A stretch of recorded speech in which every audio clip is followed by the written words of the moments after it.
नमस्कार साथियों, स्वागत है आप सभी का अनअकैडमी पर। मैं हूं अंकित अवस्थी। कैसे हैं आप?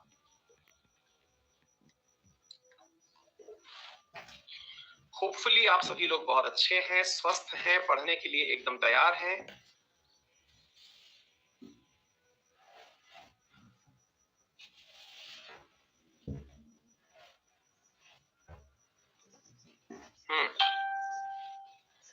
All good.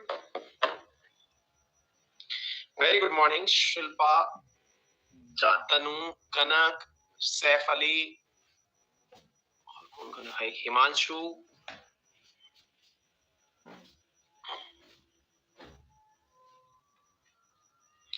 रूपा, Devendra, Yogendra, Vishal, Rajesh, Shweta, Shubhashree, Vikrant, Vikas, Pradeep. Very good morning.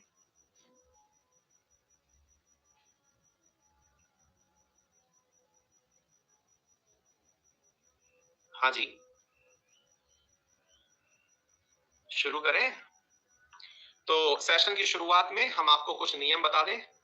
Session के जो नियम हैं उनके ध्यान में रखते हुए हम आज का सेशन शुरू करते हैं। सेशन की शुरुआत में 5 मिनट हम बताते हैं कि कैसे पढ़ना है, क्या पढ़ना है। 40 मिनट हम पढ़ाएंगे और आखिर के 10 मिनट हम बतियाएंगे। बतियाएंगे किस पे? रेज हैंड नामक एक फैसिलिटी है, उस पर हम बतियाएंगे। ठीक है, तो शुरुआत की 5 मिनट का हम उपयोग कर लेते हैं। 2 मिनट ऑलरेडी जा चुकी हैं, 3 मिनट बची हैं, तो ध्यान से सुन लीजिए।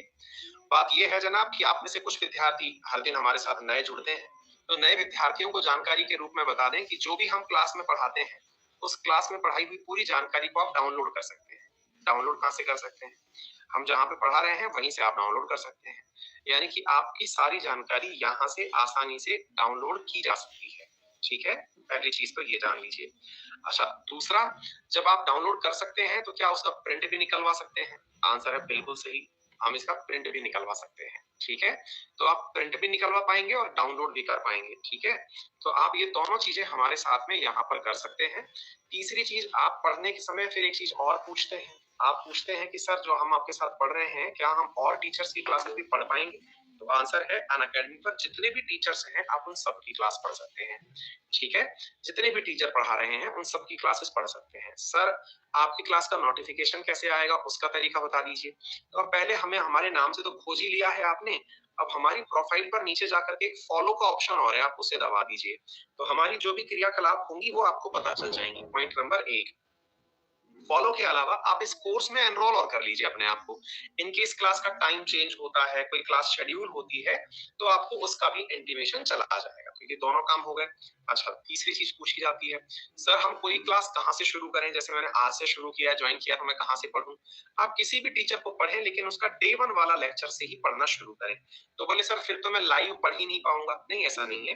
आप लाइव क्लास में, जैसे आज आज आप आ गए हैं तो आप लाइव मुझ तो सुन चुके हैं, लेकिन एक बार जाकर के आप बैक डेट में डे 1 वाला जो लेक्चर है, यानी कि जो पुराना लेक्चर है, आप उसे भी खोज लें।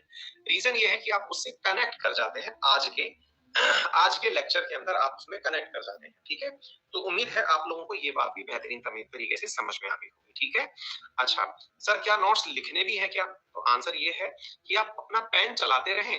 पेन चलाते रहें से मतलब है कि हम जो कंटेंट दे रहे हैं, हालांकि वो प्रॉपर तरीके से मेंटेन्ड है, लेकिन आप फिर भी अपने पेन से कोई भी बात अगर नोट करना चाहें तो मना ही नहीं है। सर किताब कौन सी पढ़े? तो हम हमेशा बुक को प्रमोट करते हैं, उसका नाम है एनसीईआरटी। बाकी आप कोई सी भी बुक पढ़ें, बेकार कोई सी नहीं होती, आप कुछ ना कुछ जरूर सीखते हैं। ठीक है, चलिए तो शुरू करते हैं साथियों आज के सेशन को। आज के सेशन को साथियों हमारे साथ में हम मोशन ऑफ अर्थ कल तक डिस्कस कर रहे थे। आप में से जो भी विद्यार्थी नए जुड़े हैं, जैसा मैंने कहा कि एक बार के लिए पीछे वाली चीज जो है वो पढ़ लें और उसके बाद आगे बढ़ें। तो हमने आप लोगों को यहाँ तक बात पढ़ा दी थी। आज हम जो सिखाने जा रहे हैं आप लोगों को, कुछ बेसिक प्रश्न सिखाने जा रहे हैं। बेसिक प्रश्नों में सबसे पहला प्रश्न ये है कि वो 23.5 डिग्री वाला लफड़ा क्या है?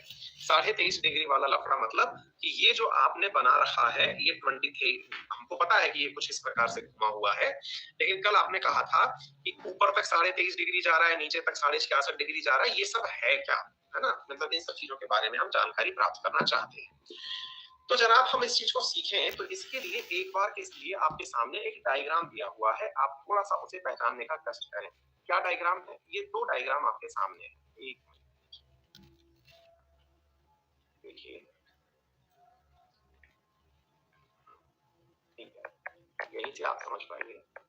देखिए, सबसे पहली बात, हमने कल तक ये तो सीख लिया था कि पृथ्वी अपनी अक्ष से थोड़ी झुकी हुई है। कल तक हमने ये बात तो सीख ली थी, इसमें तो हमें कोई डाउट नहीं है। अगर कोई भी आप में से नया है तो निवेदन करूंगा कि एक बार प्लीज जाकर के पिछला वाला सेशन देख लें। हाँ जी, तो यहां तक तो हमको ये बात समझ में आ गई थी कि यार ऐसी झुकी हुई है, और ये हमको नॉर्थ पोल साउथ पोल भी समझ में आ गया था।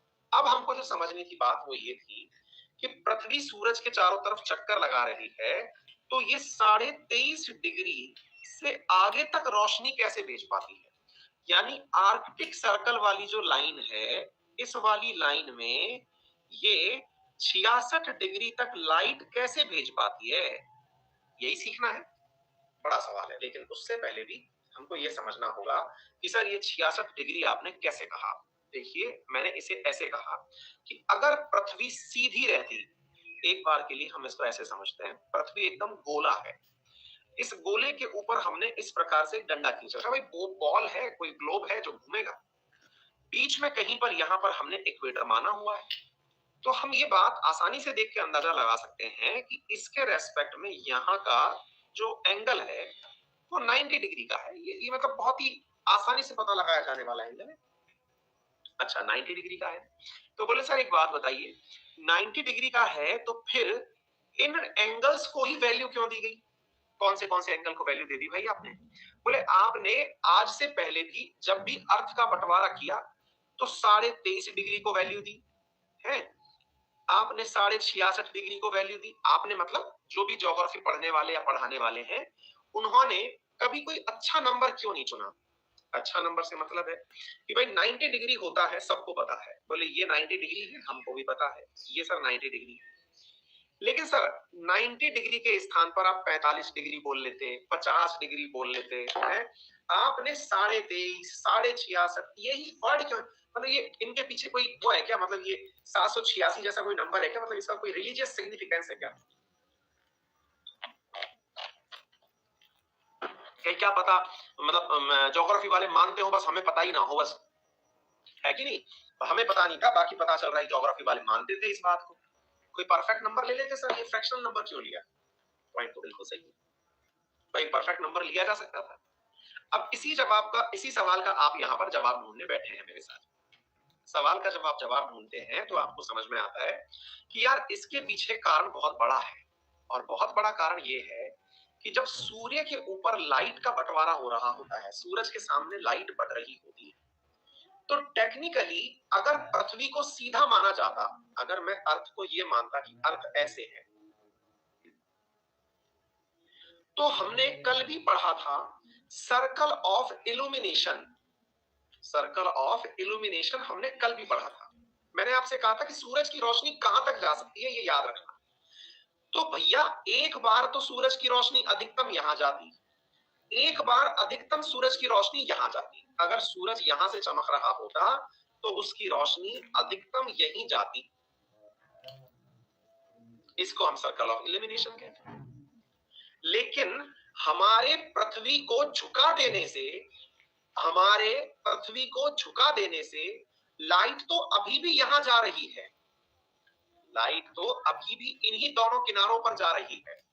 हमें ऐसा लगता है कि इस पृथ्वी के घूम जाने से वो 23.5 डिग्री आगे तक जा रही है।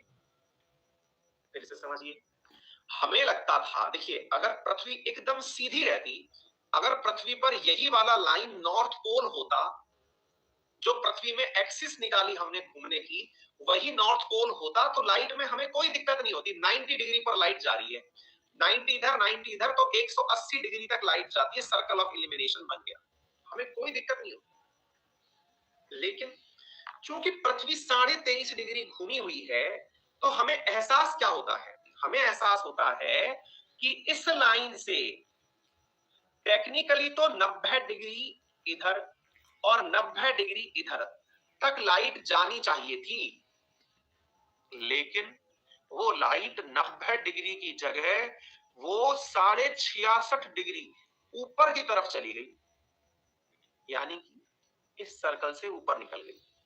अब आप इस फोटो को देखिए, अगर आप पहचान रहे हैं तो जानी तो यहां तक चाहिए थी, आगे तक क्रॉस कर गई।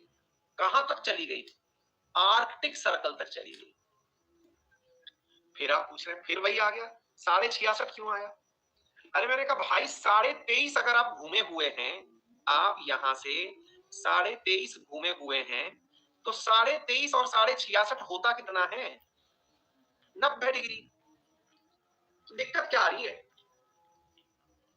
आपने 23.5 डिग्री घूम करके इसे 90 डिग्री कंप्लीट कर दिया। इतना एक्सिस जो घूमा हुआ है 23.5 डिग्री, तो वो 66.5 डिग्री तक सर्कल पर लाइट जो पहुंच रही है, ये वाली सर्कल देखिए आप इस सर्कल को नोटिस करें।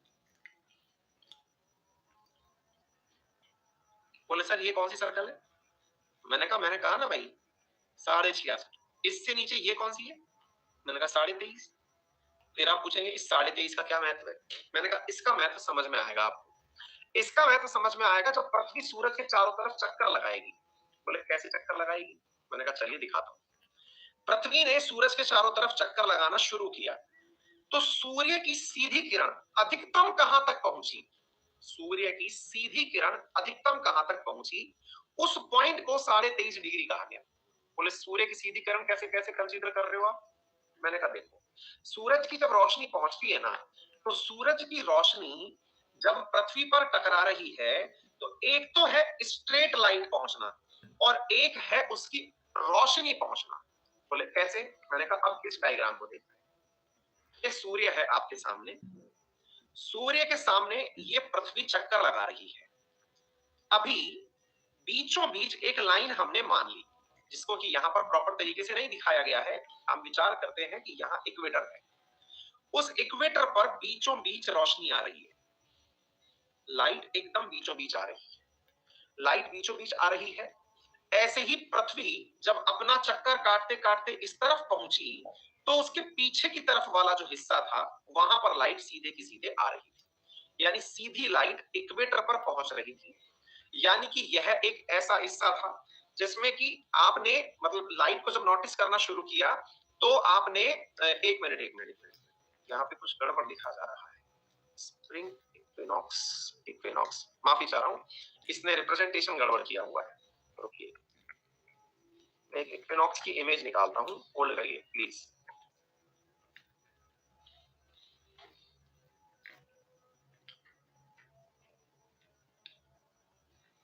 एक मिनट होल्ड करिए प्लीज।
हाँ जी देखिए, सूरज के सामने अब आपको क्या इक्वेटर विजुअलाइज हो पाएगी, क्योंकि ये इक्वेटर आप लोगों ने देखी हुई है ना, ये वाली जो जगह आपको दिखती है, ये वाली जगह, ये इक्वेटर वाली जगह है, ठीक है।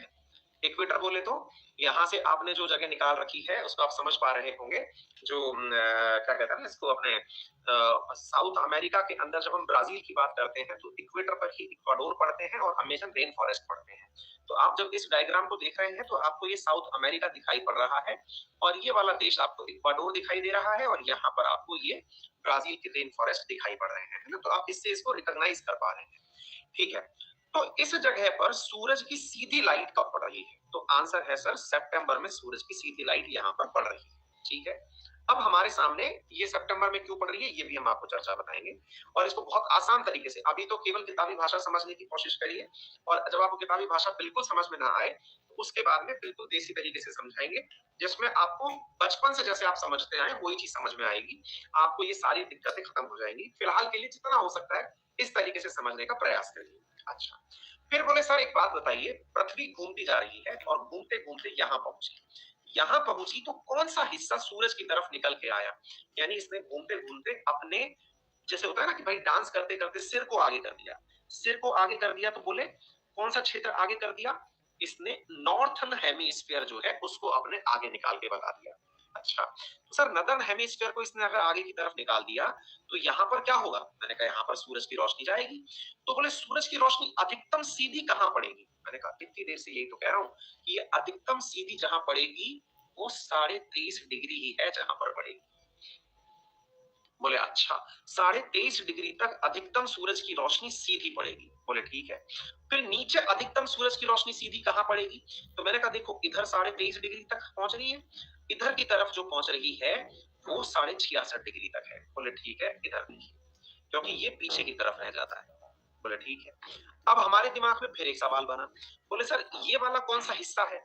मैंने कहा पृथ्वी एक गोले की तरह है, आपने इस रोशनी को जलता हुआ देखा तो इस गोले का ये वाला हिस्सा, हमने 4 हिस्से नाम दे दिए एक गोले के। एक गोला है, उस गोले के अंदर 4 हिस्से हैं, मतलब एक गोले की आप परिकल्पना करें 3 डायमेंशनल गोले की, तो इसका एक हिस्सा तो ये वाला सूरज के सामने आ गया। फिर ये गोला घूमता गया घूमता गया घूमता गया, तो ये हिस्सा जो इस तरफ छुपा हुआ था अब ये सूरज के सामने आ गया, ये वाला, ये सूरज के सामने आ गया। फिर ये गोला घूमता गया, अब हमारी तरफ तो ये आ गया लेकिन सूरज तो अंदर की तरफ रह गया ना भाई। तो अगर हमने इसको फेस नंबर 1 कहा था, ये फेस नंबर 2 है, तो एक इसके पीछे वाला भी तो फेस होगा ना, इसके जस्ट पीछे, जैसे एक इसके जस्ट पीछे फेस है, इस 1 के जस्ट पीछे एक फेस होगा, ऐसे ही इस 2 के जस्ट पीछे एक फेस होगा। तो अभी 1 वाली साइड जो थी वो सूर्य की तरफ थी, 1 वाली साइड सूर्य की तरफ थी, तो अभी 3 वाली साइड बची हुई है, 2 वाली सामने आ चुकी है, तो अब 3 वाली सामने आ गई, जो पीछे की तरफ छुपी हुई है ना, जिसको आप देख नहीं पा रहे हैं, वो वाली साइड सामने आ गई, ठीक है। अच्छा, इसके बाद में और इस तरफ वो वाली बात है कि यहाँ पर अंधेरा सा हो गया।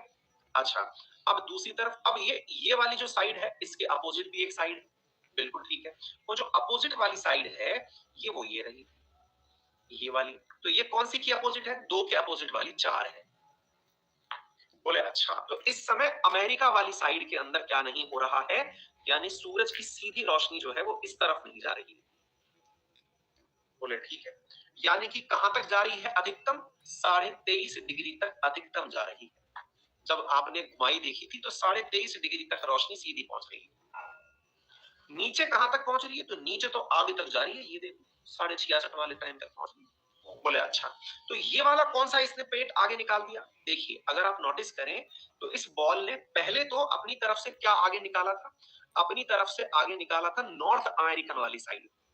अब इसने कौन सी वाली साइड को बाहर निकाल दिया? साउथ अमेरिकन वाली साइड को, पेट को बाहर निकाल दिया। तो अब ध्यान से सोचिए, जब दिसंबर पड़ रहा है, अब नॉर्थ अमेरिकन साउथ अमेरिकन का मतलब समझने का प्रयास करिए कि इक्वेटर से जो नीचे वाला हिस्सा है ये अब सूरज की तरफ आगे निकल चुका है, यानी पेट को यूं टेढ़ा करके सूरज की तरफ निकाल दिया है।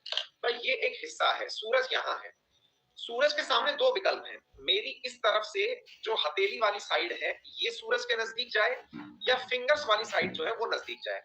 तो जब ये हथेली वाली साइड जब सूरज के नजदीक जा रही है तो ये जगह गर्म हो रही है, और जब ये यूं ही घूमते घूमते घूमते घूमते घूमते घूमते यूं आ गया, सूरज तो वही है, अब मेरी फिंगर सूरज की तरफ है।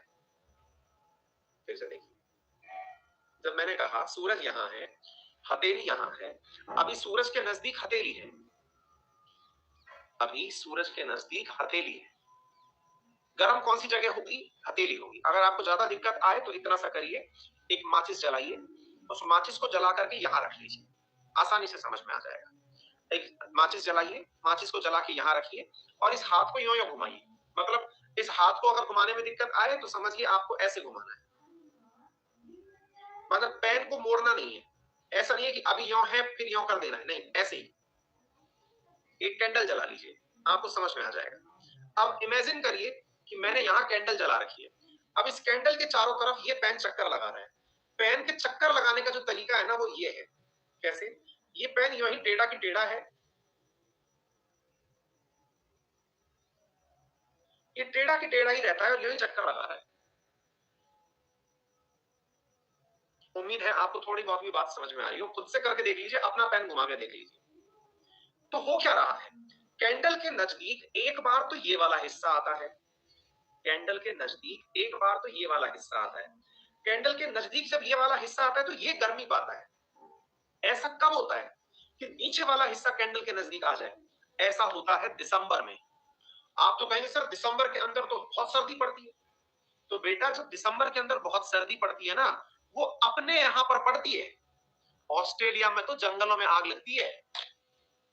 ऑस्ट्रेलिया में तो दिसंबर में जंगलों में आग लग जाती है।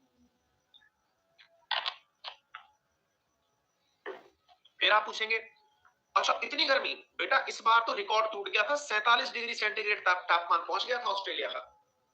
ऑस्ट्रेलिया का, ब्राजील का, पेरू, अर्जेंटीना, इन सब का। अपन पढ़ते ही है करंट में। ऊंट ऊंट मर गए थे, कई हजार तो ऊंट मर गए थे। बोले अच्छा तो इतनी गर्मी पड़ती है वहां पर, ठीक है। तो फिर सर एक बात बताइए, हमने कहा पूछिए। तो सर सूरज की सीधी रोशनी तो यहां तक जा रही है, टेढ़ी रोशनी कहां तक आ रही है? मैंने कहा बेटा जब सूरज जो है वो तुलनात्मक रूप से इसके ऊपर रोशनी भेज रहा है, यानी कि इसने अपना पेट आगे निकाल रखा है, यहां पर सीधी लाइट इंसिडेंट हो रही है, इधर तुलनात्मक रूप से लाइट नीचे पड़ रही है, यानी कि उजाले ही उजाले जा रहे हैं बस। तो बोले फिर? तो बोले ऐसी स्थिति में अपने यहाँ ठंड पड़ती है। अब आप पूछ रहे हैं सर एक बात बताइए, आज महीना चल रहा है, सितंबर एंड हो रहा है, कल से अक्टूबर शुरू हो जाएगा। सर अक्टूबर शुरू होगा तो सर्दियां शुरू होने वाली हैं, अक्टूबर आएगा, फिर नवंबर आएगा, दिसंबर में तो बहुत सर्दियां आ रही। सर सर्दियां लगातार बढ़ती कैसे चली जाती है? मैंने कहा बेटा लगातार पृथ्वी घूमती जा रही है और घूमते घूमते वो अपनी तरफ से इस वाले हिस्से को नजदीक लाती जा रही है। देखिए पृथ्वी घूमती जा रही है और घूमते घूमते वो सितंबर लेके आई। सितंबर से आने के बाद में जब 21 सितंबर आप पढ़ते हैं, जिस दिन योगा दिन मनाते हैं, उस योगा दिवस के बाद कहा जाता है कि अब सूर्य जो है वो दक्षिणायन होने वाला है। दक्षिणायन होने वाला है मतलब अब वो इक्वेटर से दक्षिण की तरफ दिखने वाला है। वो सॉरी माफी चाह रहा हूँ, 21 सितंबर को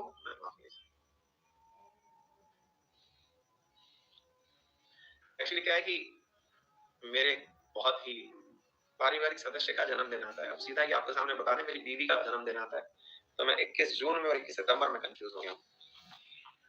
हाँ जी। तो एनीवे दोनों ही स्थितियां अगर आप समझते चल रहे हैं तो जून के बाद में क्या हो रहा है श्रीया? हाँ जी, तो हो क्या रहा है कि हम 21 जून के अंदर इक्वेटर से चलने के बाद में क्या लाइन बोले कि सूरज जो है अब वो दक्षिणायन हो रहा है। दक्षिणायन का मतलब होने का अर्थ है कि अब ये दक्षिण की तरफ जाना शुरू कर रहा है। दक्षिण की तरफ जाते जाते ये इक्वेटर पर पहुंच चुका है और इक्वेटर पर पहुंचने के बाद में अब ये इक्वेटर से नीचे की तरफ जा रहा है और इक्वेटर से नीचे की तरफ जो है वो यहाँ पर जाकर के अपनी रोशनी सबसे ज्यादा 23.5 डिग्री पर पहुंचाने वाला है। ऐसी स्थिति के अंदर नीचे की तरफ यानी पृथ्वी के दक्षिण हिस्से की तरफ गर्मी आने लगती है और पृथ्वी के उत्तर हिस्से की तरफ ठंडक आने लगती है। अब मैं आपको इस पॉइंट को जो आपने यहाँ पर समझा, इसको समझाने के लिए मैंने कहा एक शॉर्टकट तरीका भी सिखाया जाएगा। ये तो था टेक्निकल पॉइंट जो आपने देख लिया कि क्या हो रहा है, पृथ्वी घूम रही है, पृथ्वी घूम रही है। लेकिन बचपन से जो हम सीखते हुए आए हैं, अगर उसको आज भी सीख लें तो हमें आसानी ही रहती है, नुकसान कुछ भी नहीं होता। आसानी क्या रहती है? आसानी ये रहती है कि अगर हम ये मान लें कि सूरज चक्कर लगाता है पृथ्वी के चारों तरफ और पृथ्वी नहीं लगाती। एक बार के लिए हम ये दिमाग में बिठा लें कि पृथ्वी के चारों तरफ सूरज चक्कर लगाता है, पृथ्वी नहीं लगाती, तो हमें आसानी से सारे सीजन समझ में आ जाते हैं। कैसे?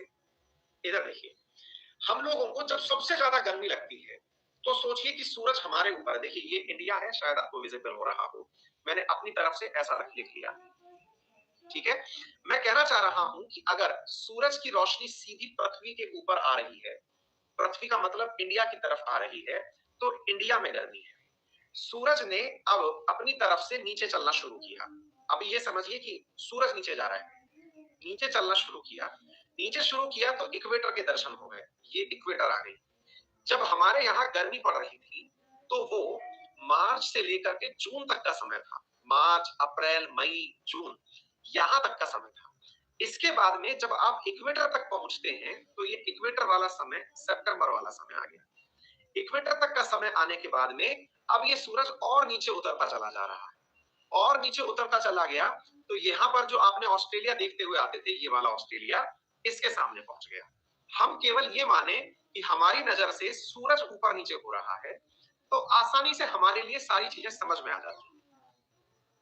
क्या आपको मेरी बात समझ में आ रही है? दोबारा से सुनिए। पृथ्वी के ऊपर की तरफ नंबर 1, मध्य की तरफ, नीचे की तरफ। ऊपर की तरफ जब आया तो हमारे पास गर्मी थी, इक्वेटर की तरफ जब गया तो दोनों तरफ बराबर रोशनी थी, नीचे की तरफ जब गया तो ऑस्ट्रेलिया के पास गर्मी थी। हमने तो ये बात समझने के लिए सूरज को ही ऊपर नीचे कर दिया। वास्तविकता में सूरज तो अपनी जगह फिक्स है, घूम पृथ्वी रही है। फिर आप पूछेंगे जब पृथ्वी घूम रही है तो हमारे साथ सीजन में चेंज क्यों हो रहा है? क्योंकि पृथ्वी घूमते घूमते अपनी अक्ष पर भी लगातार घूम रही है। यानी कि जब वो घूमते घूमते इस प्रकार से पहुंचती है, अब आप देखिए, एक बार के लिए मैंने सूरज को अपने पास में यहां पकड़ के रखा, मैं ये कहता हूं कि ये वाला फेस सूरज की तरफ है, ये वाला फेस सूरज की तरफ है, एक स्थिति। इस स्थिति को मैं अगर अपने द्वारा नंबर दे दूं कि यह नंबर 1 स्थिति है। अगर आपको कंट्री दिख रहा हो तो मैंने चलिए अफ्रीका कह दिया, अफ्रीका मेरे सामने यहां पर है, मैंने इसे स्थिति नंबर 1 कह दिया। फिर मैंने स्थिति नंबर 2 माना, स्थिति नंबर 2 में आपको कुछ नहीं दिख रहा है, मुझे साउथ अमेरिका दिख रहा है। स्थिति नंबर 3 माना, जिसमें इधर देखो, इसके अंतर्गत मैंने आपके सामने नॉर्थ अमेरिका को ला दिया। स्थिति नंबर 4 भी, जिसमें मैंने आपके सामने इस प्रकार से इस वाली चीज को ला दिया, यानी कि सूरज के सामने मैंने ऑस्ट्रेलिया वाले हिस्से को ला दिया। कहने का कुल जमा यह है कि पृथ्वी के रोटेशन से पृथ्वी के विभिन्न हिस्सों पर दिन भर और रात भर ये लाइट आती है, यानी दिन और रात बनते हैं। लेकिन जब पृथ्वी चारों तरफ सूर्य के चक्कर लगाती है तो सीजन्स का निर्माण होता है। पृथ्वी के झुकाव के कारण ये सीजन 23.5 और 66.5 डिग्री को मेंटेन करते हैं। यही कारण है कि पृथ्वी पर जहां तक सीधा सीधा सीधा सूरज की रोशनी पहुंचती है, तो साथियों वहां जहां पर सीधी रोशनी पहुंचती है, उस रोशनी के स्थान को हमारे द्वारा इक्वेटर से ऊपर की तरफ और इक्वेटर से नीचे की तरफ अलग अलग नाम से जाना जाता है। इक्वेटर से ऊपर की तरफ वाली जो स्थिति है, इसे हमारे द्वारा ट्रॉपिक ऑफ कैंसर कहा जाता है, और इक्वेटर से नीचे वाली जो स्थिति है, यानी दक्षिण वाली जो है, उसे ट्रॉपिक ऑफ कैप्रिकॉर्न कहा जाता है। साथियों, ये दोनों ही बहुत महत्वपूर्ण जगह हैं, क्योंकि इन्हीं के बीच में सबसे ज्यादा टेम्परेचर मैनेज होता है। यानी कि अगर इक्वेटर से 23.5 ऊपर और 23.5 नीचे चले तो सबसे अधिक तापमान इन्हीं दो बिंदुओं के बीच में पाया जाता है। यही कारण है कि यहाँ पर तापमान की अधिकता के कारण, एवरेज टेम्परेचर की अधिकता के कारण, यहाँ के टेम्परेचर में बढ़ी हुई वृद्धि के कारण यहाँ पर रोजाना शाम को 4 बजे बारिश होती है, क्योंकि पानी के अंदर गर्मी से यहाँ पर पानी का भाप बनना नित्य होता है। यानी डेली यहाँ पर पानी वेपर बनता चला जाता है, और वेपर का बादल बनने के कारण बारिश के रूप में बदल ना हो पाता है। ये आगे चल करके इनके बारे में हम और डिटेल में आपके सामने चर्चा करेंगे, ठीक है। तो आइए एक एक करके हम यहाँ से आगे बढ़ते हैं। हमने कहाँ तक पहुंच गए थे? मैंने आपको ये सारी बातें बता दी थी। अच्छा, अब हमने एक सवाल यहाँ पर और लिया, और वो क्या है? Why are days always longer than night at the equator? बड़ा सवाल है। बड़ा सवाल क्या है कि ऐसा क्यों होता है कि इक्वेटर के ऊपर, जो कि ऑटोमेटिकली समझ में आती है कि जिस पर सूरज की रोशनी सीधी सीधी है, वहां पर ऐसा क्यों होता है कि वहां पर सूरज की रोशनी होने के बावजूद भी दिन बड़े हैं? एक विद्यार्थी हैं जिनको कि बहुत सारे विद्यार्थी डिमांड कर रहे हैं कि सर उन्हें ब्लॉक कर दीजिए, ब्लॉक कर दीजिए। बेटा, मैं किसी को ब्लॉक नहीं करना चाहता, और क्यों नहीं करना चाहता इसको भी थोड़ा सा समझ लीजिए। क्योंकि उस बालक की अपनी अपनी समझ है। देखिए, मैंने आपसे पहले भी कहा था, मैंने सेशन की शुरुआत में भी आपको डे 1 में एक लाइन बोली थी। अनअकैडमी पर इस समय एसएससी कैटेगरी में 500 से ज्यादा टीचर पढ़ा रहे हैं। एक लाइन हमेशा याद रखिएगा, आपकी अपनी समझ के हिसाब से आपको हो सकता है कि रणबीर कपूर पसंद हो, किसी को शाहरुख खान पसंद हो, किसी को पंकज त्रिपाठी पसंद हो, किसी को नवाजुद्दीन पसंद हो। ये आपकी समझ है। ये सारे के सारे बहुत अच्छे हैं, है ना? तो किसी भी प्रकार से आप उन पर नोटिस मत करिए, है ना? मतलब इस बात से निर्धारित नहीं होता, आपके समझ से निर्धारित नहीं होता कि कौन अच्छा है, कौन बुरा है ना? तो उसकी जो समझ है उसको प्राथमिकता दीजिए, है ना? तो प्लीज मतलब इन सब चीजों को आप अपने हिसाब से साइड में कर दीजिए, क्योंकि ये सब अपनी अपनी समझ और इसको होना भी चाहिए, क्योंकि देश में अगर विविधता नहीं होगी तो डेमोक्रेसी खत्म हो जाएगी। डेमोक्रेसी असल में यही है कि आपकी जो चाहत है, आपकी जो समझ है, आप उसे व्यक्त कर पा रहे हैं, है ना? तानाशाही क्या है? आप में से कुछ विद्यार्थी कह रहे हैं ब्लॉक कर दीजिए। क्यों कर दूं भाई? वो अच्छी बात बोल रहा है यार। भाई उसको ब्लॉक क्यों करूं? मतलब मैं मतलब वो नहीं होना यार, मैं तानाशाही नहीं चलाना चाहता ना, ठीक है। वो अच्छी जगह है, वो अच्छी बात बोल रहा है। उसकी समझ में कोई एक्स कोई काम अच्छा कर रहा है, कोई वाई काम अच्छा कर रहा है, उसके बाद भी उसकी मजबूरी देखो कि वो अपनी क्लास में बैठा है। ये इससे ज्यादा डेमोक्रेसी और क्या होगी? आप एक्स के बारे में चर्चा कर रहे हैं, वाई की क्लास में बैठे हुए हैं, इससे आपके मोटिवेशन सिद्ध होते हैं। आप समझ पा रहे हैं? जो समझदार है वो इस बात को समझ जाएंगे। अगर आज प्रधानमंत्री की मोदी की रैली चल रही है, वहां पर आकर के कोई अपोजिशन पार्टी के बारे में नारे लगा रहा है कि वो अच्छी है, वो अच्छी है, वो अच्छी है, इसका अर्थ क्या निकाला जाए? लोड मत लीजिए। ये हमने बहुत देखा है ना? हमने बहुत देखा है। मतलब हमारी क्लास में तो 100-100 रुपए वाले भी आया करते थे। अब वो 100 रुपए वाले जो है वो खत्म हो गए हैं, क्योंकि उन्होंने देख लिया कि नहीं, चिल, किसी भी प्रकार से किसी भी चीज को चिल से होता है चिल्लर।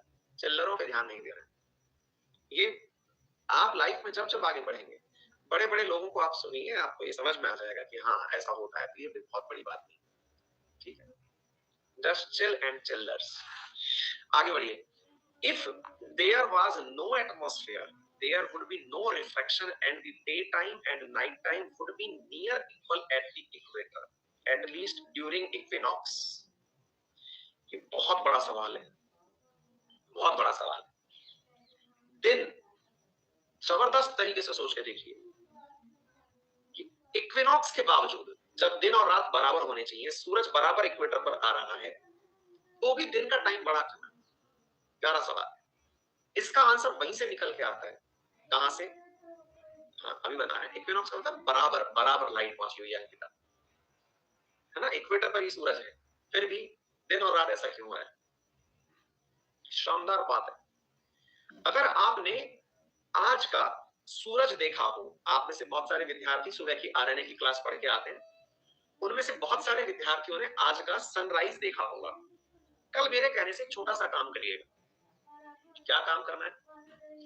गूगल पर ढूंढिएगा sunrise in your city. Particular केवल गूगल पर इतना सा ढूंढ लीजिएगा, सनराइज इन माई सिटी। केवल, क्या आप मेरी बात समझ पा रहे हैं? अगर सनराइज ढूंढेंगे ना, तो आपको सनराइज का टाइम जो है वो आपके ओरिजिनली जब से रोशनी निकली है, जिसको आप दिन समझते हैं, उसके बाद में है। फिर से समझिए। सनराइज, मान लीजिए कि मेरे शहर में, मैं अपने शहर की बात करता हूँ, मैं सुबह जब वॉक करके आता हूँ, मतलब 5:30 बजे के आसपास दिन का उजाला होने लग जाता है। मतलब कि उस समय ऐसा लगने लगा, मुझे 5 बजे भोर होती हुई दिख जाती है। मैं जब पहाड़ पे होता हूँ, 5 बजे भोर हो रही होती है, मुझे लग जाता है कि हाँ अब सूरज की रोशनी आने वाली है। 6:30 बजे तक सनलाइट नहीं आती है, लेकिन फिर भी रोशनी आ चुकी होती है। यही बात है। आई बात समझ में? Refraction. But due to atmosphere. अब आप पूछेंगे कि ये क्या होता है, रिफ्रैक्शन क्या होता है? अब ये तो वैसे तो साइंस वालों से पूछना चाहिए कि रिफ्रैक्शन क्या होता है, अपवर्तन क्या होता है। ये तो आपको साइंस वालों से पूछना चाहिए, लेकिन सरल रूप से मैं अगर कहूं, तो जब प्रकाश की किरणें सघन माध्यम से विरल माध्यम में जाती हूँ, या फिर विरल माध्यम से सघन माध्यम में जाती हूँ, यानी डेंस से लाइट में और लाइट से डेंस मीडियम में जाती हूँ, तो वो अपने रास्ते में परिवर्तन कर लेती है। एक विद्यार्थी कह रहे सर आप भी तो साइंस वाले हैं। नहीं, मैं साइंस नहीं पढ़ता। ठीक है, तो ऐसी स्थिति में आप लोगों को जो पॉइंट समझ में आना चाहिए कि पृथ्वी पर ये जो रोशनी के अंदर रोशनी का आगमन जो हो रहा है, असल में वो एटमॉस्फेयर के कारण हो रहा है। सूरज की किरणें जब आ रही थी तो रास्ते में कहीं वायुमंडल नहीं था, लेकिन जैसे ही अर्थ पर एंट्री शुरू हुई, वास्तविकता में हमें दिन दिखना चाहिए था। सोच के देखिए, वास्तविकता में हमें यहां पर जब सूरज, इसे हॉरिजन कहते हैं आप लोग, हाँ भाई, जहां से क्षैतिज बोले तो सूरज जहां से उगता हुआ दिखे, हम क्षैतिज आप में से बहुत सारे लोग बचपन में पता नहीं कितने सारे लोगों ने इस प्रकार का विचार किया होगा दिमाग में। एक बहुत शानदार विचार आता था, आप भी इस प्रकार के विचार से समर्थक रहे तो क्या, यार सूरज जहां से उग रहा है बस मैं वहां पहुंच जाऊं, मैं उगते हुए सूरज, क्योंकि सूरज ऐसे निकल रहा होता है जैसे कि पृथ्वी के नीचे से निकल रहा हो।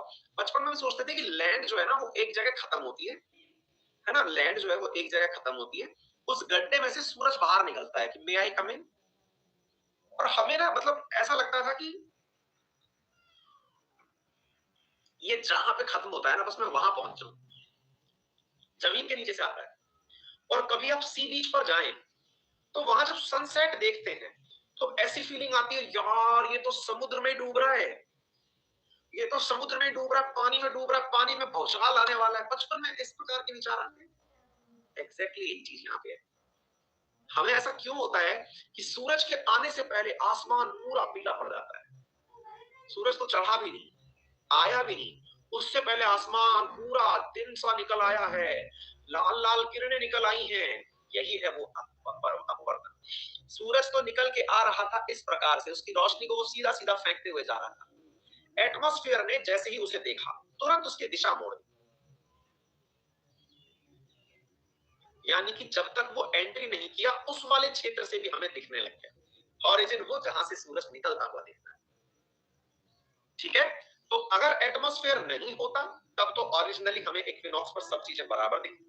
But due to atmosphere, sun rays gets refracted. Bending of light refraction is particularly stronger during the morning and evening time when the sun rays are visible.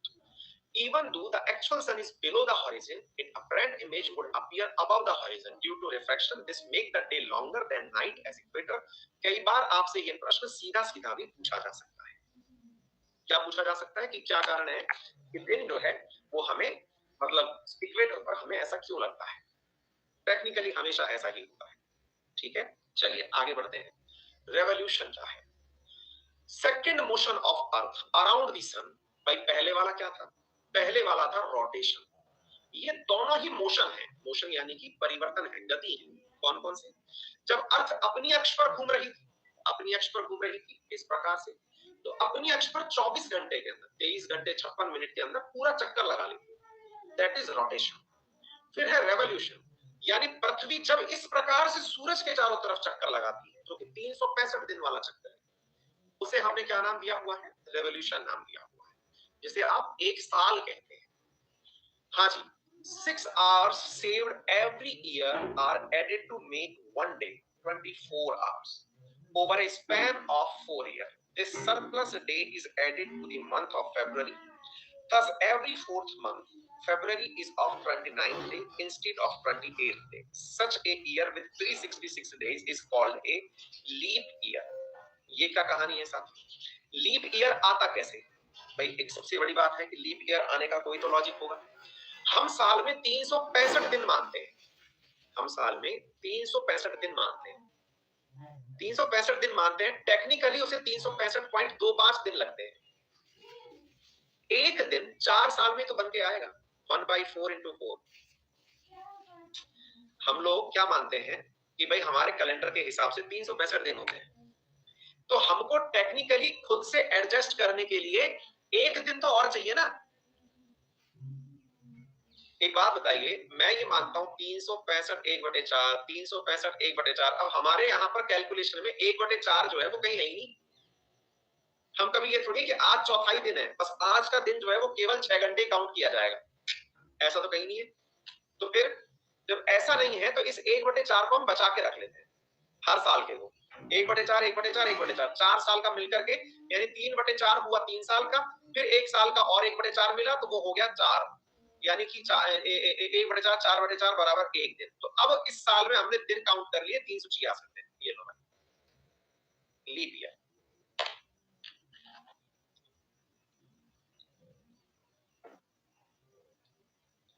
Clear? Northern hemisphere is, अब आप में से कई विद्यार्थी पूछ रहे फिर ये 29 और 28 दिन का क्या लफड़ा है? भाई ये लीप ईयर की कहानी कुछ इस प्रकार से है कि यदि आप में से किसी भी विद्यार्थी को लगता है कि एक दिन हमें चुनना था, ऐसा थोड़ी है कि मतलब सूरज ने खुद कहा था कि भाई फरवरी वाला दिन ऐसा होगा जब मैं 29 दिन ही दिखूंगा।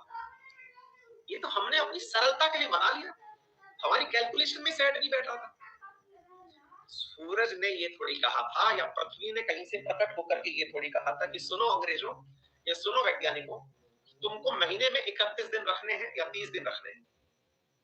31 दिन और 30 दिन को बैलेंस करते करते मुसीबत ये फंस गई कि 31, अब आप देखिए जनवरी फरवरी मार्च अप्रैल मई जून जुलाई अगस्त सितंबर अक्टूबर नवंबर दिसंबर, यानी कि 7 महीने 31 दिन वाले आ गए।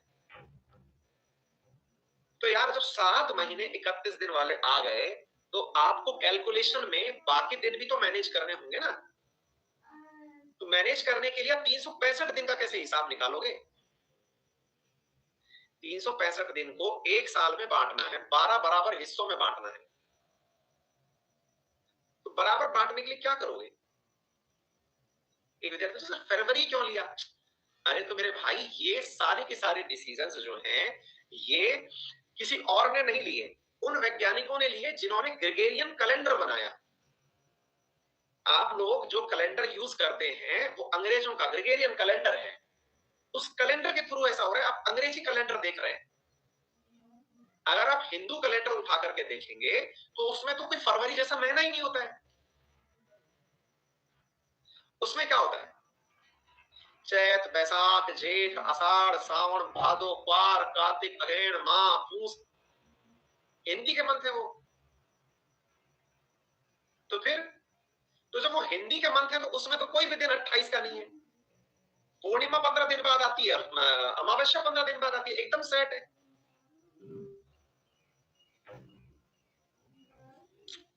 अरे अपने 30 दिन के हिसाब से चलते हैं, हिंदी कैलेंडर जो है वो 30 दिन के हिसाब से चलता है, 30 दिन डॉट। अब वो 30 दिन में भी अगर कुछ गड़बड़ होती है, अब भाई 30 दिन के हिसाब से 12 थी 36, 5 दिन का चक्कर पड़ गया। आई बात समझ में? 5 दिन का चक्कर पड़ गया भाई, 12 थी 36, 360 का ही हिसाब हुआ, 5 दिन कहां गए? तो हम उन 5 दिनों को मिला के मलमास क्रिएट कर देते हैं, एक एक्स्ट्रा पखवाड़ा आएगा, एक एक्स्ट्रा 30 दिन का समय आएगा। कई जगह उसको लौंज का महीना बोलते हैं, कई जगह मलमास बोलते हैं कि ये एक्स्ट्रा है। इस दिन केवल एक काम करना है कि मतलब भगवान की पूजा पाठ करनी है। 5.25 दिन को हमने अलग से निकाल दिया। 31 डेज का तो अधिक मास यानी एक्स्ट्रा क्रिएट हो गया, इसको अधिक मास नाम दे दो। हर जगह ऐसा ही होता है, मलमास इसीलिए लाते हैं।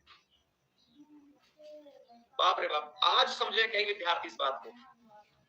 अरे बेटा अपनी जो पंचांग है ना, शिविरा पंचांग जो बन के आती है, उनके अंदर आपने कई बार देखा होगा, जैसे अभी कहा जा रहा है कि नवरात्रे जो है वो छोटे हो गए हैं, श्राद्ध बढ़ गए हैं। श्राद्ध टेक्निकली 15 दिन के होने चाहिए थे, नवरात्रे 9 दिन के होने चाहिए थे, 24 डेज होने चाहिए। इस बार उनको भी कुछ कम ज्यादा कर दिया है, तिथियों को कम ज्यादा मर्ज कर देते हैं। ये कैलेंडर निर्माताओं का समय था कि 365 को कैसे सेट करें। हर जगह अलग अलग है। ऐसे ही अंग्रेजों का कैलेंडर, ये क्या बोलते हैं, इस्लाम में कैलेंडर अलग तरह से चलता है। इस्लाम के कैलेंडर में ही एक महीना है रमजान का महीना।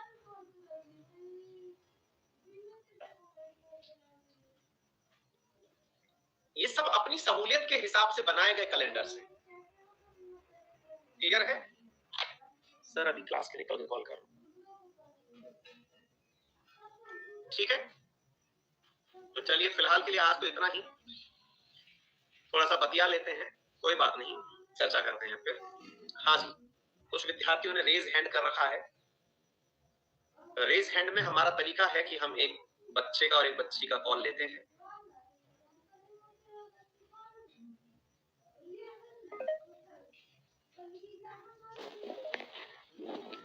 Good morning sir. Very good morning, कहाँ से बात कर रही हैं आप? सर मैं झारखंड रांची से। हाँ जी बेटा, बताएं, कोई डाउट है आपको? सर कोई डाउट नहीं है, बस आपसे एक हेल्प चाहिए सर। सर मैं ट्यूशन पढ़ाती हूँ। ठीक है। और फिर खुद के भी बहुत सारे क्लासेस हो जाते हैं, तो सेल्फ स्टडी के लिए टाइम मैनेज कैसे करें? बेटा आप जब हमारी क्लासेस पढ़ रही होती है ना, उस समय सबसे कम दिमाग लगाया करिए अपने समय का, क्योंकि क्लासेस में आपको मेहनत करनी नहीं है। मतलब हम जो पढ़ा रहे हैं ना, इसमें सबसे कम मेहनत रिक्वायर्ड है, क्योंकि मेहनत तो हम करके दे रहे हैं, है ना? Yes sir. आप हमसे जो भी आप अपने खाली टाइम से मतलब है कि आप कभी वॉक करने गई, या फिर घर वालों के बीच में बैठी हुई हैं, या फिर कहीं भी, तो कान में टैप लगाई तो हमारी क्लास सुनिए। मतलब हमारी क्लासेस को ऐसे कंसीडर करिए कि ये तो पढ़ने का समय ही नहीं था, है ना? मतलब इसको पढ़ते समय ऐसे समझिए ये तो टाइम था ही नहीं, इसके बाद का जो समय है उसमें मैं सेल्फ स्टडी करूंगा। तो आप अपने बाकी जो वैसे समय है जिन्हें अपन लेस यूजफुल टाइम कह सकते हैं, उनमें क्लासेस को डाल दीजिए, विशेष रूप से जीके, मैथ रीजनिंग में तो फिर भी हाथ से, लेकिन जिनमें प्रैक्टिस नहीं करनी, केवल सुनना है, जैसे करंट की क्लास सुननी है या ये क्लास सुननी है, ठीक है? कुछ भी करके खुद के लिए 6 घंटे की पढ़ाई का टाइम निकालिए, फिर आप अपने हिसाब से समय को मैनेज कर लीजिए। ठीक है बेटा? Okay sir. ओके बेटा, थैंक यू सर।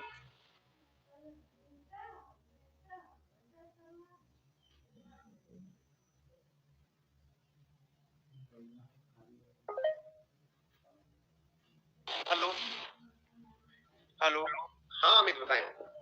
नमस्ते सर। खुश रहिए भैया, कहाँ से बात कर रहे हैं आप? सर इलाहाबाद प्रयागराज। अच्छा बताएं भैया, कोई डाउट है आपको? सर डाउट 1.5 महीने से प्रयास कर रहे थे सर आपसे बात करने के लिए, सर 1.5 महीने बाद नंबर। अरे यार माफी माफी माफी माफी माफी, हमारी तरफ से गलती। एक्चुअली होता ये है कि इतने सारे बच्चों के साथ बात कर नहीं पाते, क्योंकि ऑलरेडी काफी सारे साथ में मित्र हैं। तो अपन एक तरीका और करेंगे, हमारा विचार काफी दिन से है, अब वही वाली बात है कि एग्जीक्यूट थोड़ा स्लो करते हैं हम, वो कि एक बार बैठ करके सब लोगों से जूम के थ्रू बात कर ली जाए, पेड बैच के विद्यार्थियों से। और जी सर आज सर बहुत मतलब दिलों मतलब वो हो गया सर, बहुत ही सोच रहे सर आपसे बात करने के लिए सर, 1.5 महीने से प्रयास कर रहे थे। अब हम खुद से मतलब शर्मिंदा है इस बात को लेकर, पर क्या करें, समय जो है उपलब्ध नहीं हो पाया, उसके लिए माफी यार, है ना? और कैसा पढ़ाई लिखाई सब बढ़िया बेटा? सर बढ़िया चल रही सर आप क्या रहने वाली क्लास भी ले रहे हैं 2 महीने से। बहुत बढ़िया, बहुत बढ़िया, बहुत बढ़िया। आते हैं प्रयागराज, मिलते हैं फिर आपसे जल्दी, है ना बेटा? जी सर बिल्कुल सर। ओके ओके भैया, धन्यवाद। बस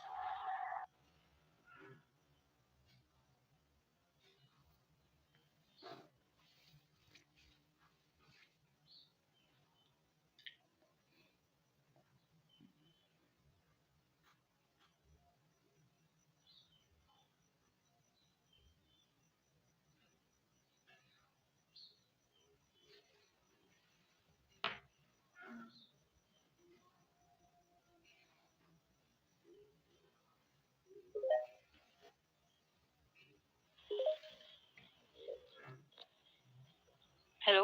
हाँ बेटा बताएं। नमस्ते सर। खुश रहिए। सर आपसे बात करना था, आपका आरएनए में काफी दिनों से देखती हूँ, 1 साल हो गया है।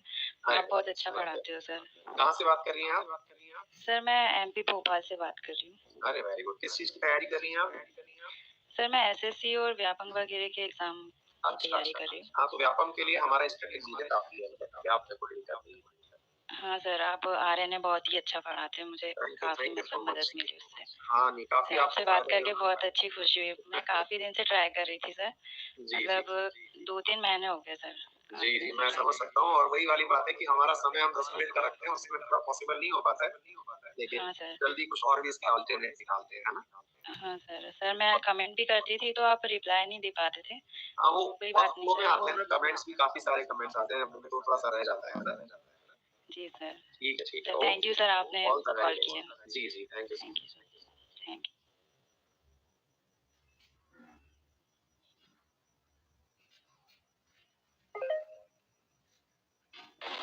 Good morning sir. Hello hello, good morning sir. Good morning बेटा। सर डॉक्टर साहब, मैं अभी आपसे ही जुड़ा हूँ पहली बार अनअकैडमी पर, आपका ही कोड यूज करके सर। ठीक है। हाँ जी सर, ये मेरा डॉक्टर मुझे हिस्ट्री, पॉलिटी, ज्योग्राफी ये सब आपके ही थ्रू करना था सर। ठीक है। मुझे नेक्स्ट ईयर एसएससी का एग्जाम देना है सर, सीजीएल का फर्स्ट टाइम। ठीक है। तो मैं सोच रहा हूँ सर, आपके लाइव जो बैच आएंगे इसके बाद ज्योग्राफी का, इंडियन ज्योग्राफी, पॉलिटी, हिस्ट्री, मैं उनसे ही करता चलूँ लाइव? बेटा देखिए, दो तरीके हैं आपके पास। अगर आप जल्दी खत्म करना चाहते हैं तो ये सारी चीजें मैंने ऑलरेडी पढ़ा रखी है। Yes sir. या तो आप वहां से खत्म कर लें, या फिर मैं लाइव तुम्हें लेके आऊंगा। ये सर्कल पूरा चलता रहता है यस सर। ना। जैसे अभी वर्ल्ड ज्योग्राफी चल रहा है, फिर इंडियन ज्योग्राफी आएगा, फिर इंडियन पॉलिटी आएगा। आपको जैसा सूटेबल रहे। जैसे अभी 40 मिनट की पढ़ाई होती है, अगर आप फास्ट फॉरवर्ड वे में मुझे देखेंगे तो 20 मिनट में खत्म हो जाता है। Yes sir. तो अगर आपके पास 3 घंटे पढ़ने का समय है तो 2-3 वीडियो पुराने निकाल के निकाल दीजिए। Yes sir.